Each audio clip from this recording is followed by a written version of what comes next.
Hi. So today's video might be a little short, but it's just something I wanted to talk about, a little explanation on my end as a creator. So today I want to talk to you about diversity and visibility. The reason why is because I've recently decided to start including the words transgender or autistic in some of the titles of some of my videos, particularly the videos about art, for example. And I've gotten some questions on like, why are you including this? Why is this relevant? So it's for a couple of reasons, and I want to make a whole video about this. So let me start by explaining why I've chosen to use these words in these videos. Firstly, when I put these words in the titles of videos about art, being trans and being autistic are both part of my perspective as an artist. These experiences that I've had have had a profound effect on my art, the way that I view other people's art, and on the way that I view the world. They've had an influence on me. And to include those as descriptors when somebody is viewing my art, I think is relevant because it helps to better frame the perspective that I have when creating art.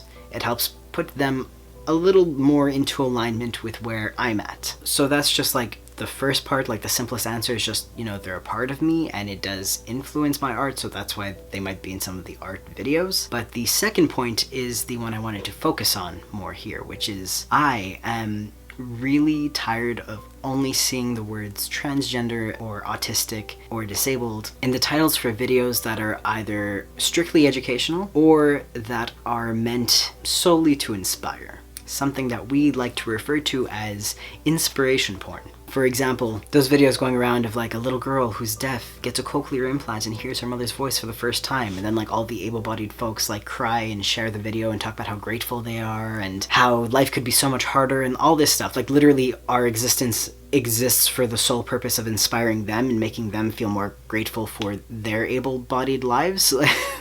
And this goes for trans too. Like, aside from educational content, if trans is in the title, it'll either be to show a transition timeline. So again, this appeals to cis folk to be like, wow, I never would have known that he was born a woman. Oh my god, how do they do it? Those surgeons nowadays. Like, we exist in the world. And that, like, really take a moment to think about what that means, because that means when we exist, our transness exists, and when I exist, my autism also exists. Like, I exist in the world, and so do these parts of me. But it seems as though these parts of me are only acknowledged when I'm either meant to inspire someone, meant to be a dinner table conversation, or meant to educate. The thing is, as an artist, for example, or as a musician, these parts of my identity are equally relevant. As I said, they have a huge impact on my perspective as an artist. They exist within the realm of art and music and film,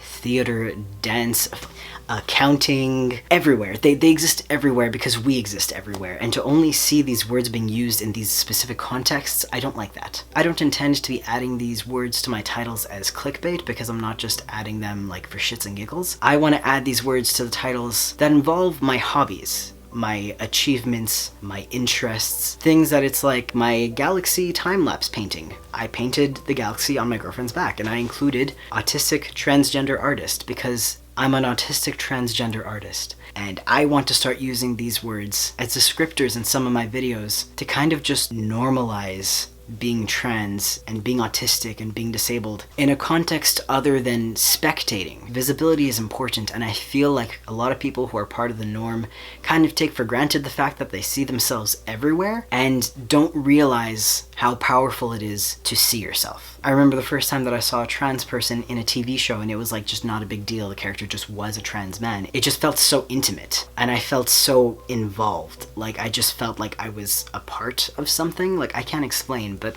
you know how when you're scrolling through YouTube, it's like, unless you're looking up trans things, you're probably not gonna find trans things. If you're looking at painting tutorials, you're gonna find painting tutorials. But if you wanna feel seen as a trans person, you're gonna have to look up trans things. But what if you as a trans person, or as an autistic person, or as an autistic trans person, are looking up painting videos and you stumble across this, and it's nothing but exactly that. It is an art video, but it also includes your visibility. You feel seen as a trans person without having to actively seek out transness or actively seek out autism-related content. Like, it would just be cool for that to happen, I think. To feel seen in places where you didn't expect to feel seen. And maybe this will put it more into perspective, but you know how a lot of cis people, maybe you at home, are almost shocked the first time that they learn that someone in their life is trans? Like, just an ordinary person in their life is trans, and they're like, wow, I never would have known. Like, they're just so regular. And it's like, yeah, the same way that like sometimes people learn that I'm autistic and they're like, oh, I just would have expected you to talk about your train collection. And it's like, that's because you're only getting this very one-dimensional representation of us in the world. And so they only relate to us in that one way, where we're almost something to be observed. We're something that's on display, and we're meant only to be spectated, I guess. We're meant only to be viewed, but not to be interacted with. We don't exist. It's like an attraction, and you're like, oh, cool, yeah, I know that that exists. I saw it at a museum once, but my intention is to exist and connect with people in other ways. Someone who may have not ever encountered a trans person, or whose only experience with trans people is like I Am Jazz and like Caitlyn Jenner, maybe will stumble upon my Galaxy Back painting video while they're looking up other painting time-lapse videos, and they'll be able to connect with me as an artist first, and then it'll also be like, also I'm trans and they're cis. It's like they're able to connect with me in a different way. You get what I'm saying? Like, oh, we have this thing in common. It's just, I don't know, I guess I mean to create some common ground, I guess. It's more like, let me bring these differences in perspective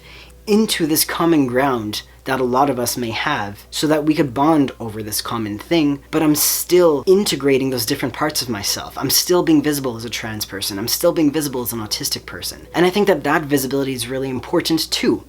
This is where I want to talk about diversity. A lot of people tend to get annoyed when, for example, Aiden Dowling, who's a trans man, recently had his first son. Congratulations, Aiden. I don't know if you're watching this. And when he would write things like, you know, trans dad, stuff like that, people would be like, why are you choosing to emphasize the fact that you're trans? And, you know, like, I get a lot of that too. It's like, this is a video about painting. Why are you emphasizing the fact that you're trans and autistic? Who cares? People only care about equality until it makes them special. Then they want to be different. And it's like, I don't think some people realize that equality and diversity don't mean that we're all pretending to be the same. Equality and diversity and inclusion mean that we are all treated equally and embraced with our differences. It doesn't mean that we pretend that the differences aren't there. It's, you know, like a lot of people pull the like, I don't see color, and it's like, that's not you defeating racism. That is just kind of really an ignorant thing to be saying. The reason why that is a problematic thing to say is because, again, there's this misconception that diversity and inclusion and equality means that we're all pretending that we're the same, but it's not. I would be trans and autistic no matter what, regardless as to whether or not you would have that knowledge, regardless as to whether or not I would include that in the title. I'm still trans and autistic. Choosing to hide those parts of myself to make you feel more comfortable or to blend in more with society, that's not what equality is. Equality and diversity are not the same as conformity. And that seems to be the common misconception that I am encountering with a lot of folks. Diversity and equality is believed to be synonymous with conformity, that we need to seem as normal as possible. In other words, conform to the majority as much as possible in order to be respected. The problem is not with people being different. You know, using the trans community as an example, there are some individuals who seem to think that non-binary folk who don't have dysphoria reflect badly on the trans community as a whole. That trans people who are too gender fluid make us all look like, you know, nobody's gonna take us seriously, etc., etc.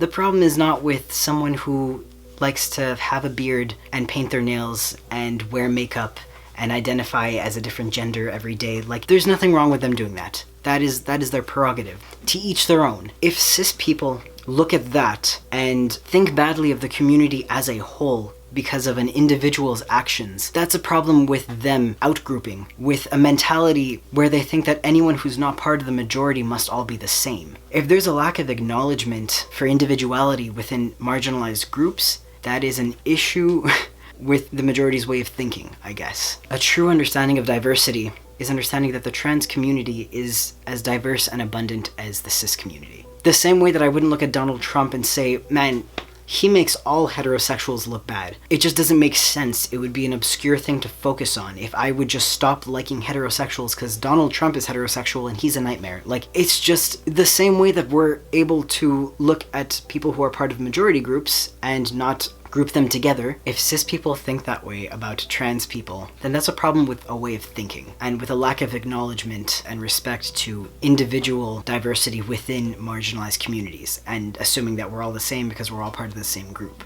There's no one person who could reflect badly on us as a whole if you understand diversity fundamentally. So I think that that stems from a misunderstanding of diversity and a craving for conformity.